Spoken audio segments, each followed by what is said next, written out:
नमस्कार मित्रांनो, युवराज अकॅडमी 24 या आपल्या एज्युकेशनल यूट्यूब चॅनलवर मी तुम्हा सर्वांचं मनापासून स्वागत करतो। तर मित्रांनो, आपण पोलीस भरतीसाठी आज प्रश्न संच पहिला या ठिकाणी पाहणार आहोत। मित्रांनो, संपूर्ण प्रश्न आपल्यासाठी महत्त्वाचे असणार आहेत।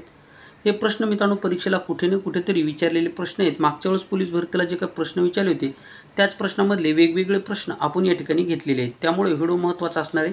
संपूर्ण प्रश्न मित्रांनो हे परीक्षाभिमुख असणार आहेत, त्यामुळे व्हिडिओ शेवटपर्यंत पहा। चला आता वेळ न लावता व्हिडिओची सुरुवात करूया। तर पहा मित्रांनो, आजच्या व्हिडिओमधला आपला पहिला प्रश्न आहे। पहिला प्रश्न पहा आपल्याला काय म्हणतो, 10 मजूर 7 दिवसामध्ये 1400 खेळणी करतात, तर 8 मजूर 3 दिवसामध्ये किती खेळणी करतील? महत्त्वाचा प्रश्न मित्रांनो पहा, 10 मजूर आहेत, 10 मजूर 7 दिवसामध्ये 1400 खेळणी करतात, तर 8 मजूर 3 दिवसामध्ये किती खेळणी करतील? महत्त्वाचा प्रश्न आहे, लक्षात ठेवा। 4 ऑप्शन दिलेले। पहिला ऑप्शन पहा 480, 2 नंबरचा ऑप्शन आहे 260, 3 नंबरचा ऑप्शन आहे मित्रांनो 490, 4 नंबरचा ऑप्शन आहे 400। तर यापैकी कोणता ऑप्शन आपला असणार आहे? तर पहा, या ठिकाणी सर्वप्रथम काय करायचं, मजूर आणि दिवस हे या ठिकाणी अंशामध्ये लिहायचे। पहा पहिलं काय, 10 मजूर 7 दिवसामध्ये, पहा 10 मजूर 7 दिवसामध्ये किती खेळणी बनवतात? 1400 खेळणी बनवतात, 1400 खेळणी बनवतात। तर 8 मजूर 3 दिवसामध्ये किती खेळणी बनवतील? आता किती खेळणी बनवतील आपल्याला माहित नाही, म्हणून या ठिकाणी x लिहूया। इथपर्यंत तुम्हाला समजले असेल। आता याचा तिरपा गुणाकार करायचा। याचा अर्थ 8 गुणाकारामध्ये 3 आणि छेदामधले जे काही 1400 दिसतात ते वरती जातील। म्हणजेच मित्रांनो या ठिकाणी 8 गुणाकारामध्ये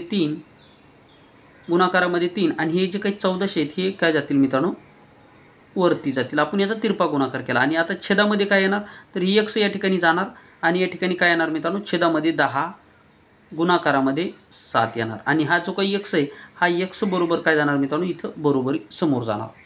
ठीक आहे, मग आता काय करायचं मित्रांनो पहा, या ठिकाणी 10 वरचा 1 शून्य कॅन्सल होईल, 1400 वरला 1 शून्य कॅन्सल होईल। आता 7 ना आपण 14 ला भाग देऊ शकतो, 7 1 7, 7 2 14, म्हणजेच मित्रांनो इथे 20 झाला। आता 8 गुणाकारामध्ये 3 आणि गुणाकारामध्ये 20, म्हणजेच मित्रांनो या ठिकाणी 8 त्रिक 24 किंवा 20 त्रिक 60 आणि हे गुणाकारामध्ये 8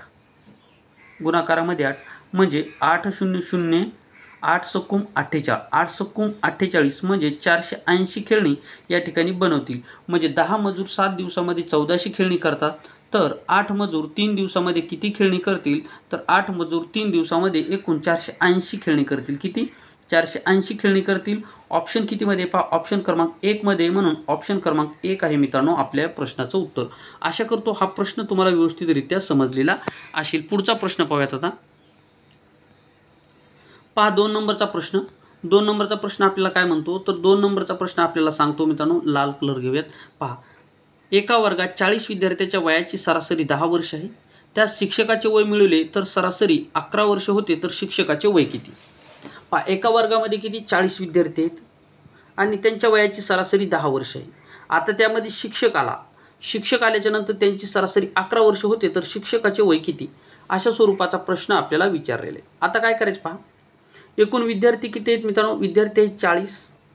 आता 40 विद्यार्थ्यांच्या वयाची सरासरी किती आहे मित्रांनो, 10। आता सरासरीला एकूण संख्येने गुणल्याच्या नंतर आपण एकूण सर्वांचं वय आपल्याला मिळत असतं।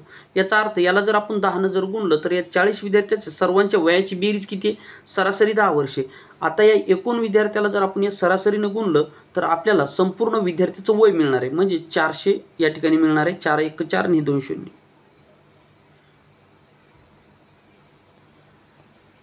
तर 5 4 1 4 आणि 4 हे 0, म्हणजे आला मित्रांनो 400। म्हणजे 40 विद्यार्थ्यांच्या वयाची सरासरी 10 वर्षे, तर त्या 40 विद्यार्थ्याचं एकूण वय आहे 400। ठीक आहे, त्याच्यानंतर एक शिक्षक आला। याचा अर्थ पहिल्यांदा किती 40 विद्यार्थी होते, त्यामध्ये आता एक शिक्षक आला, म्हणजे किती झाले मित्रांनो 40 विद्यार्थी आणि एक शिक्षक झाला 41। आता 41 झाल्याच्या नंतर त्यांच्या वयाची सरासरी किती झाली, 11 झाली, म्हणून 11 लिहा। आता पहा मित्रांनो, या 11 आणि 41 ला गुणल्याच्या नंतर 11 1 11 हा चाला मित्रांनो 1, त्याच्यानंतर परत 11 चौक 44 आणि 1 किती झाले मित्रांनो 45, किती झाले 45। म्हणजेच याचा अर्थ मित्रांनो, ज्यावेळेस 40 विद्यार्थी होते त्यावेळेस 40 विद्यार्थ्याचे वय होतं मित्रांनो 400 वर्षे, त्यामध्ये एक शिक्षक आला तर झालं 451। म्हणजेच याचा अर्थ विद्यार्थ्याचं वय काढल्याच्या नंतर आपल्याला या 451 मधून विद्यार्थ्याचं वय मायनस जर केलं तर आपल्याला शिक्षकाचं वय मिळणार। म्हणजे 400 विद्यार्थ्याचं वय या ठिकाणी मायनस केलं तर 451 मधून 400 गेला, राहिला मित्रांनो 51। किती राहिला 51. याचा अर्थ शिक्षकाचं वय असणार 51 वर्ष. ऑप्शन क्रमांक कितीमध्ये दिलेले? ऑप्शन क्रमांक 3 मध्ये दिलेले, म्हणून ऑप्शन क्रमांक 3 आहे आपल्या प्रश्नाचं उत्तर. आशा करतो मित्रांनो हा प्रश्न सुद्धा तुम्हाला व्यवस्थितरित्या समजलेला असेल. तर मित्रांनो प्रश्न समजत असतील तर चॅनलला सबस्क्राईब करा आणि व्हिडिओला नक्की लाईक करा आणि कमेंट बॉक्समध्ये नक्की सांगा तुम्हाला समजतं का नाही तर. ठीक आहे, पुढचा प्रश्न पहा, 3 नंबरचा प्रश्न. आपण मिक्स प्रश्न यासाठी घेत आहोत की मित्रांनो तुम्हाला परीक्षेमध्ये मिक्स प्रश्न विचारले जातात आणि हे मिक्स प्रश्नाचा सराव जर तुम्हाला जर झाला तर मित्रांनो तुम्हाला या ठिकाणी 100% चांगले मार्क येण्यासाठी मदत होईल. तर पहा पहिले आता या ठिकाणी तिसरा प्रश्न आहे. एक गाडी पुणे ते मुंबई अंतर 20 किलोमीटर हॉर्स वेगाने कापते. मुंबई ते पुणे परतीचे अंतर 30 किलोमीटर हॉर्स वेगाने कापते. तर या गाडीचा सरासरी वेग किती? IMP प्रश्न मित्रांनो मोस्ट इम्पॉर्टंट प्रश्न आहे. जर तुम्ही मागच्या प्रश्नपत्रिका जर पाहिल्या तर हे मित्रांनो धुळे, नागपूर, नांदेड ह्या महाराष्ट्रातले जे काही जिल्हे आहेत त्यामधले जिल्ह्यामधले वेगवेगळ्या जिल्ह्यामधले प्रश्न जे आहेत ते प्रश्न आपण एकत्र या ठिकाणी केलेले आहेत आणि त्याचा सराव करत आहोत. ठीक आहे, तर पहा हा प्रश्न खूप इम्पॉर्टंट आहे. पहा, एक गाडी पुणे ते मुंबई अंतर म्हणजे पुणेवरनं मुंबईला जाताना किती किलोमीटर हॉर्स वेगाने जाते? 20 किलोमीटर हॉर्स वेगाने जाते. परत मित्रांनो मुंबईवरून पुण्याला येते म्हणजे गाडी जाते आणि येते, तर जाताना 20 किलोमीटर हॉर्स वेगाने कापते आणि येताना 30 किलोमीटर हॉर्स वेगाने कापते. आता पहा मित्रांनो एक गोष्ट तुमच्या लक्षात आली असेल, एकच गाडी आहे, ती गाडी जाते आणि परत येते, याचा अर्थ त्या गाडीच्या 2 फेऱ्या होत आहेत. किती मित्रांनो? 2 फेऱ्या होत आहेत. मग आता 2 फेऱ्या होत आहेत तर आता आपल्याला या ठिकाणी करायचं काय? पहा गाडीच्या 2 फेऱ्या होत आहेत म्हणून या ठिकाणी 2 लिहा. पहा 2 का लिहिला? तर गाडीच्या जाणे आणि येणे ह्या 2 फेऱ्या होत आहेत एकाच गाडीच्या म्हणून 2 लिहिला. मग काय करावे? 2 लिहिल्याच्या नंतर पहिला वेग म्हणजे जातानाचा वेग गुणाकारामध्ये जातानाचा वेग 20 आहे. जातानाचा वेग गुणाकारामध्ये येतानाचा वेग किती? म्हणजे पुण्यावरून मुंबईला जाताना 20 किलोमीटर हॉर्स वेगाने जाते आणि मुंबईवरून पुण्याला येताना 30 किलोमीटर हॉर्स वेगाने येते. ठीक आहे, आता पहा 2 का लिहिलं? तर गाडीच्या 2 फेऱ्या व्हायलेत म्हणून. 20 कुठून आला? तर हे या ठिकाणी मुंबई ते पुणे अंतर आणि नंतर पुणे ते मुंबई अंतर म्हणजे जाणे आणि येणे हे 2 अंतर घेतले. या किती किलोमीटर वेगाने जाते? 20 किलोमीटर हॉर्स वेगाने जाते, परत 30 किलोमीटर हॉर्स वेगाने येते. आता या दोघांची काय करायची? छेदामध्ये बेरीज म्हणजे 20 आणि 30 यांची करा बेरीज. 20 आणि 30 यांची बेरीज पहा, लक्षात ठेवा 20 आणि 30 यांची बेरीज झाली मित्रांनो 50. कन्फ्यूज होऊ नका, झाले 50. ठीक आहे, व्यवस्थितरित्या मी तुम्हाला समजून सांगत आहे, 2 वेळेस रिपीट करत आहे. तर पहा 50 कुठून आले? तर 20 आणि 30 झाली 50. म्हणजेच गाडीच्या 2 फेऱ्या होत आहेत म्हणून 2 लिहिला. म्हणजेच या ठिकाणी 2 गुणाकारामध्ये पहिला वेग, गुणाकारामध्ये दुसरा वेग आणि 2 वेगाची बेरीज छेदामध्ये. ठीक आहे, आता मित्रांनो आपला आन्सर आपल्याला आलेला आहे. ठीक आहे, आता पहा 50 वरला 1 0 कॅन्सल होईल, 30 वरला 1 0 कॅन्सल होईल. आता 20 आणि खाली छेदामध्ये आहेत 5. 5 जर आपण 20 ला जर भाग जर दिला तर कितीचा जाईल मित्रांनो? 4 5 20 म्हणजे कितीचा जाईल? 4चा भाग जाईल. 4चा भाग गेल्याच्या नंतर वरती किती राहिला मित्रांनो? 2 गुणाकारामध्ये 4 आणि गुणाकारामध्ये 3 म्हणजे 2 गुणाकारामध्ये 4 जर केला तर 4 दोन्ही 8 आणि 8 त्रिक 24. 8 त्रिक किती मित्रांनो? 24. म्हणजेच मित्रांनो ती गाडी 24 किलोमीटर, त्या गाडीचा सरासरी वेग 24 किलोमीटर असणार आहे. म्हणजे एक गाडी पुणे ते मुंबई अंतर 20 किलोमीटर हॉर्स वेगाने कापते. मुंबई ते पुणे परतीचे अंतर 30 किलोमीटर हॉर्स वेगाने कापते. तर त्या गाडीचा सरासरी वेग आहे 24 किलोमीटर हॉर्स. ऑप्शन कितीमध्ये पहा? ऑप्शन क्रमांक 1 मध्ये दिलेले म्हणून ऑप्शन क्रमांक 1 आहे आपल्या प्रश्नाचं उत्तर. आशा करतो मित्रांनो IMP प्रश्न होता, हा प्रश्न तुम्हाला व्यवस्थितरित्या समजलेला असेल. व्यवस्थितरित्या मी समजून सांगण्याचा प्रयत्न तुम्हाला या ठिकाणी केलेला आहे. पुढचा प्रश्न पाहूयात. पुढचा प्रश्न पहा, 3 संख्येची सरासरी 22 आहे. 3 संख्येची सरासरी किती आहे मित्रांनो? 3 संख्येची सरासरी 22 आहे. पहिल्या संख्येपेक्षा दुसरी संख्या 6 ने कमी व तिसरी संख्या 9 ने जास्त आहे, तर पहिली संख्या कोणती? मित्रांनो मेरिटमध्ये आणणारे गणित आहेत, लक्षात ठेवा.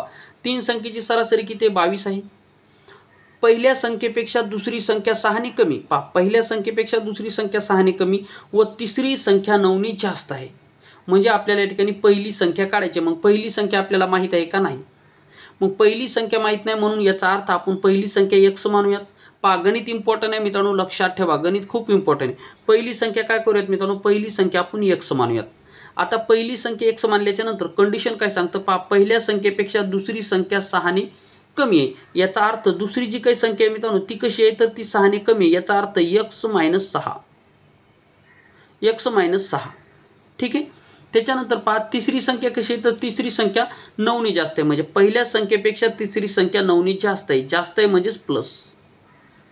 ठीक आहे। आता या 3 संख्येची सरासरी, सरासरी म्हणजे काय असती, सरासरी म्हणजे एकूण संख्येची बेरीज भागाकारामध्ये एकूण संख्या, म्हणजे एकूण संख्या किती आहेत मित्रांनो, आपल्या एकूण संख्या आहेत या ठिकाणी 3 म्हणून छेदामध्ये 3 लिहिला आणि सरासरी त्यांची किती दिलेली आहे मित्रांनो, 22 दिली म्हणून हे 22 लिहिला। पहा समजलं का?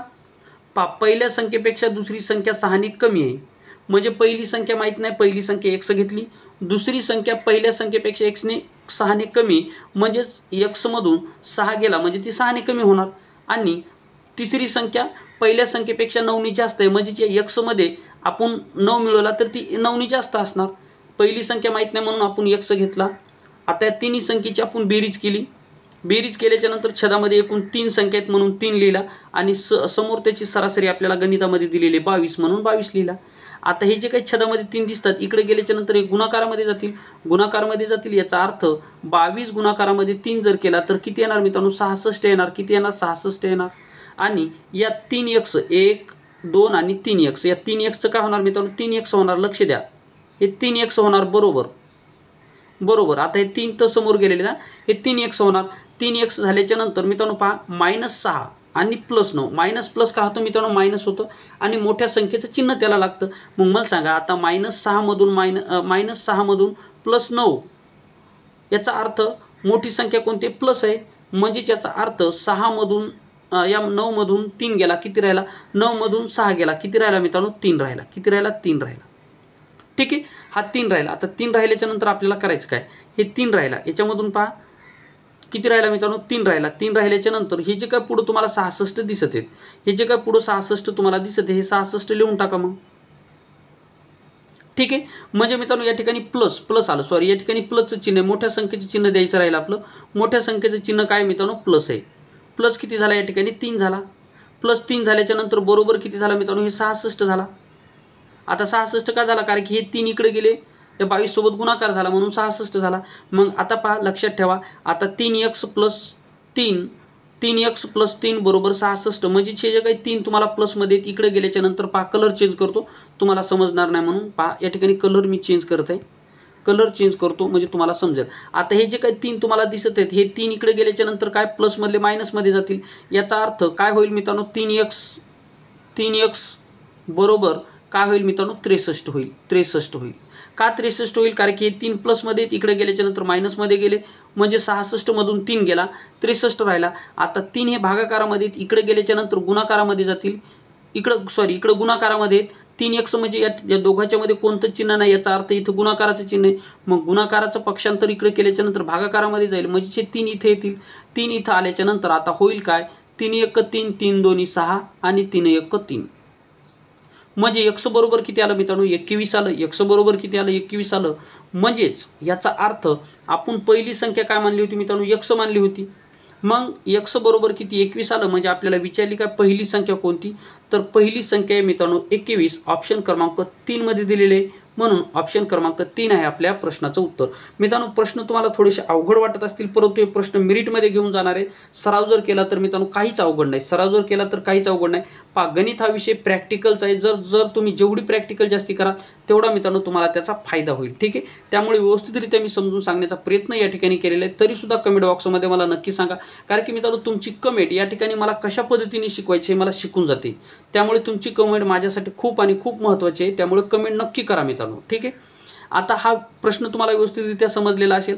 आता मित्रांनो आपलं उत्तर बरोबर आलं की नाही हे पाहण्यासाठी आपल्याला काय करावं लागेल, तर पहा हे तिथं गणितामध्ये पाहायचं नाही, हे 100% आपलं उत्तर बरोबरच आहे, पण तुमच्या मनामध्ये जर काही डाऊट असेल तर पहा पहिली संख्या 21 माना, मग 21 मधून 6 मायनस करा, दुसरी संख्या मिळेल, त्या 21 मध्ये +9 करा म्हणजे आपल्याला तिसरी संख्या मिळेल, मग त्या 3 संख्येची सरासरी 22 येणार का ते पहा, आणि 3 संख्येची सरासरी 22 जर आली तर आपलं उत्तर बरोबर। म्हणजे याचा अर्थ मित्रांनो 21 मधून 6 गेला, आता 21 मधून 3 गेला, 18 राहिला, +3 गेला, किती राहिला मित्रांनो 16 राहिला, किती राहिला 16 राहिला। मग 16 प्लस पहिली संख्या काय 21, दुसरी 16 आणि तिसरी किती असणार, तिसरी असणार 30, या सर्व संख्येची सरासरी 22 100% येणार आहे। ठीक आहे, आता पुढचा प्रश्न आपण पाहूयात, हा प्रश्न व्यवस्थितरित्या तुम्हाला समजलेला असेल। पुढचा प्रश्न 5 नंबरचा प्रश्न, हा प्रश्न पहा आपल्याला काय सांगतो, एका क्रिकेटपटूने 17व्या कसोटीत 87 धावा केल्यामुळे त्याची सरासरी 3 ने वाढली, तर त्याची 17व्या कसोट्यानंतरची सरासरी धावसंख्या किती। हे 4 ऑप्शन आहेत, या 4 ऑप्शनपैकी आपल्याला निवडायचं एक उत्तर. आता हा प्रश्न मित्रांनो तलाठी भरतीला सुद्धा जे TCS ने प्रश्न विचारले मित्रांनो त्या परीक्षेमध्ये सुद्धा विचारला, विस्तार अधिकाऱ्याला सुद्धा हा प्रश्न आलेला होता. आणि हाच प्रश्न मित्रांनो नागपूर पोलीस भरती, भंडारा पोलीस भरती आणि रत्नागिरी पोलीस भरतीला आलेला प्रश्नही लक्षात ठेवायचा आहे. महत्त्वाचा प्रश्न आहे, मेरिटमध्ये घेऊन जाणारा प्रश्न आहे, तुम्हाला थोडंसं या ठिकाणी समजणं गरजेचं आहे. आता एक तुम्हाला हिंट या ठिकाणी या गणितामधून मिळते. एका क्रिकेटपटूने 17व्या कसोटीत 87 धावा केल्यामुळे त्याची सरासरी 3ने वाढली याचा अर्थ मित्रांनो 16व्या कसोटीमध्ये त्याची सरासरी 3ने कमी होती. हे तुम्हाला समजणं गरजेचं आहे. पहा, गणितीय भाषा समजून घ्या. 17व्या कसोटीमध्ये त्या क्रिकेटपटूने 87 धावा केल्या, त्यामुळे त्याची सरासरी 3ने वाढली याचा अर्थ 16व्या सामन्यामध्ये त्याची सरासरी 3ने कमी होती. हे तुम्हाला समजणं गरजेचं आहे. मग आता हे गणित सोडवायचं कसं, तर लक्ष द्या या ठिकाणी. आता हे गणित सोडवायचं कसं पहा. एका क्रिकेटपटूने 17व्या कसोटीत 87 धावा केल्यामुळे त्याची सरासरी 3ने वाढली, तर 17व्या कसोटीनंतर त्याची सरासरी धावसंख्या किती असेल. मग सर्वप्रथम आपल्याला काय करावं लागेल, 16व्या कसोटीमध्ये पहा, इथं 16 लिहा. 16 का लिहिलं सांगितलं ना तुम्हाला. 16व्या कसोटीमध्ये त्याच्या 3 धावा काय होत्या मित्रांनो, कमी होत्या. म्हणजेच याचा अर्थ कंसामध्ये काय करा, 16व्या कसोटीमधल्या धावा आपल्याला माहित आहेत का, नाही. फक्त एवढं माहिती आहे की 16व्या कसोटीमध्ये ज्या काही धावा असतील XYZ त्यापैकी 3 कमी होत्या. म्हणजेच याचा अर्थ X -3 प्लस किती धावा केल्या 17व्या कसोटीमध्ये, 87 धावा केल्या. पहा, समजून घ्या किती केल्या, 87 धावा केल्या. आणि बरोबर मित्रांनो आपल्याला काय सांगितलं, 17व्या नंतरच्या, म्हणून आपण इथं 17X लिहा. इथपर्यंत तुम्हाला समजलं असेल. इथपर्यंत समजलं याचा अर्थ मित्रांनो तुमचं उत्तर आलं. आता हे जे काही 16 तुम्हाला दिसते, या 16 या कंसामधल्या प्रत्येक संख्येला गुणून घ्यायचंय. म्हणजेच 16x चिन्ह जशाच तसं, चिन्ह बदलू नका. मायनस 16 किती झालं मित्रांनो, 16 16 32, 16 48. इथं झाले मित्रांनो 48. हे प्लसचं चिन्ह जशाच तसं ठेवा. इथं लिहा मित्रांनो 87, इथं लिहा 87, इथं लिहा 87. बरोबर किती झाले मित्रांनो 17x. हे झालं 17x. तर आता लक्षात ठेवा, हे जे काही 16x आणि 17x हे काय आहेत मित्रांनो, हे x सोबत चलपदे आहेत. किती चलपदे, म्हणजेच 16x आणि इकडे 17x. तर हे 16x आपण उचलूयात आणि इकडे मायनसमध्ये घालूयात, कारण की इकडे प्लसमध्ये तिकडे गेल्याच्या नंतर मायनसमध्ये जातील. म्हणजेच याचा अर्थ 17x मधून 16x जर गेले तर किती राहणार मित्रांनो, फक्त x राहणार. फक्त काय इथे x राहणार. हे बरोबरीचं चिन्ह जसंच तसं ठेवा. मग पहा, -48 आणि +87. मायनस प्लस का होतं मित्रांनो, मायनस प्लस मायनस होत असतं. मायनस मायनस प्लस होतं, परंतु मायनस प्लस मायनस होतं. म्हणजेच याचा अर्थ या ठिकाणी 7 मधून 8 गेला, या ठिकाणी 7 मधून 8 गेला. 7 मधून 8 जाताल का, नाही जाणार.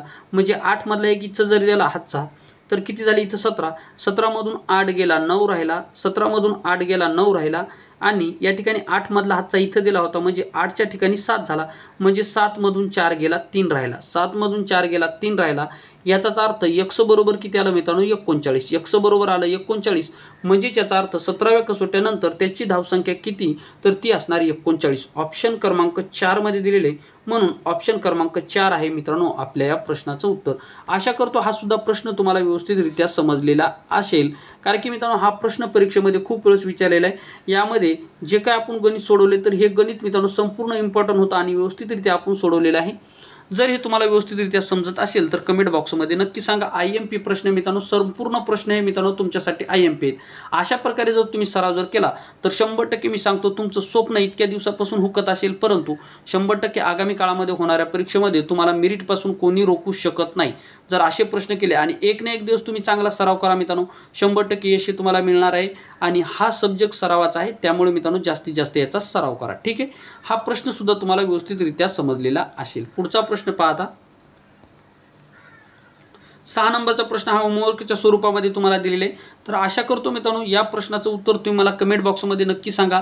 पहा, एका क्रिकेटपटूने 11व्या कसोटीमध्ये 55 धावा केल्यामुळे त्याची सरासरी 2ने कमी झाली, तर 11व्या कसोट्यानंतर त्याची सरासरी किती असेल. हे 4 ऑप्शन तुमच्या समोर आहेत. 6 नंबरचा प्रश्न मित्रांनो मागच्या गणितावर आधारित आहे, त्यामुळे याचं उत्तर मला कमेंट बॉक्समध्ये. तुम्हाला जर पोलीस व्हायचं जर असेल तर मित्रांनो या प्रश्नाचा सराव 100% करा. तुम्हाला कोणी सांगणार नाही मित्रांनो, हे प्रश्न तुमच्यासाठी खूप आणि खूप वरदान ठरणार आहेत। तुम्हाला तुमची अंगावर खाकी वर्दी येण्यासाठी, तुमच्या आईवडिलाचं स्वप्न साकार होण्यासाठी आणि तुमच्या जीवनामध्ये सकारात्मक बदल घडण्यासाठी, तुमचं जीवन मित्रांनो सुधारण्यासाठी आणि पोलीस झाल्याच्या नंतर तुमच्या अंगावर येणारी ही वर्दी मित्रांनो तुम्हाला येण्यासाठी हे गणित खूप आणि खूप इम्पॉर्टंट असणार आहेत। जे प्रश्न वारंवार परीक्षेला रिपीट होतात तेच प्रश्न या ठिकाणी घेतलेले आहेत आणि असे प्रश्न घेतले की जे प्रश्न तुम्हाला 100% मेरिटमध्ये घेऊन जातील, 100% मेरिटमध्ये घेऊन जातील, ही मित्रांनो विश्वास ठेवा। 100% तुम्हाला तुमची पोस्ट मिळेल। या ठिकाणी थांबूया। थँक्यू, धन्यवाद। व्हिडिओ कसा वाटला कमेंट बॉक्समध्ये नक्की सांगा आणि मित्रांनो ह्या प्रश्नाचा सराव नक्की करा। मित्रांनो तुम्हाला ह्या प्रश्नाचा सराव करण्यासाठी हे प्रश्न कुठे भेटतील तर टेलिग्राम चॅनलवर भेटतील। युवराज अकॅडमी 24 नावाचं मित्रांनो आपलं टेलिग्राम चॅनल आहे। त्या टेलिग्राम चॅनलची लिंक या व्हिडिओच्या डिस्क्रिप्शन बॉक्समध्ये येते। टेलिग्राम चॅनल जॉईन करा, तुम्हाला मित्रांनो ही PDF मिळून जाईल। थँक्यू, धन्यवाद।